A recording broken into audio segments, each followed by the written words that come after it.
আসসালামু আলাইকুম systematic math স্কুলের পক্ষ থেকে আপনাদের সবাইকে স্বাগতম। আমি মোহাম্মদ তরিকুল ইসলাম। আজকের ভিডিওতে যে বিষয়টি আলোচনা করব সেটি হলো রোমান সংখ্যা।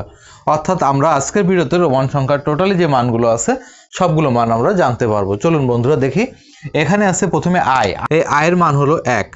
তারপর আছে ভি। এই ভি এর মান হলো 5। তারপর আছে হলো এক্স। এই এক্স এর মান হলো 10। তারপর আছে হলো এল।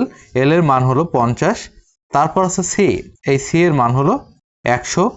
তারপর ডি। এই ডি এর মান হলো 500। তারপর আছে হলো বন্ধুরা এম। এম এর মান হলো 1000। এর পরের মানগুলো আমরা যেভাবে নির্ণয় করব, এর পরে আছে হলো ভি বার। সেক্ষেত্রে আমাদের মনে রাখতে হবে ভি এর মান ছিল হলো 5।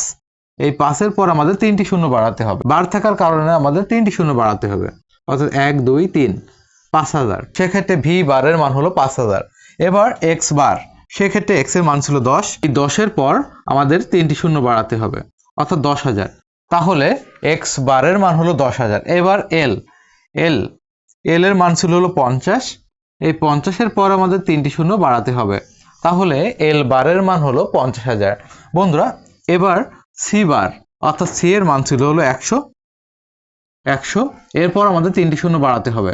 আমাদের দেশীয় রীতিতে আমরা কমা যেভাবে দিব, প্রথমে 3টের পূর্বে তারপর 2টির পূর্বে, সেক্ষেত্রে আসে হলো 1 লক্ষ, অর্থাৎ সি বারের মান হলো 1 লক্ষ।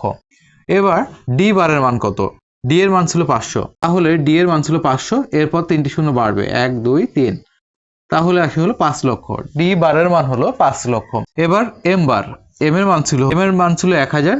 এই 1000 এরপর আমরা 3টি শূন্য বাড়াবো, তাহলে দেশীয় রীতি অনুসারে প্রথমে 3 তারপর 2, অর্থাৎ এভাবে আমরা কমা দিব, তাহলে আসে হলো 10 লক্ষ, অর্থাৎ এম বারের মান হলো 10 লক্ষ। ধন্যবাদ বন্ধুরা। যদি ভিডিওটি ভালো লাগে লাইক কমেন্ট শেয়ার করবেন। আর যারা নতুন আছেন ভিডিওটি দেখছেন, অঙ্কের আরো অনেক টেকনিক শিখতে আমার আইডিটি ফলো দিয়ে রাখবেন, এবং যারা আমার ইউটিউব চ্যানেল থেকে ভিডিওটি দেখছেন তারা আমার ইউটিউব চ্যানেলটিকে সাবস্ক্রাইব করবেন।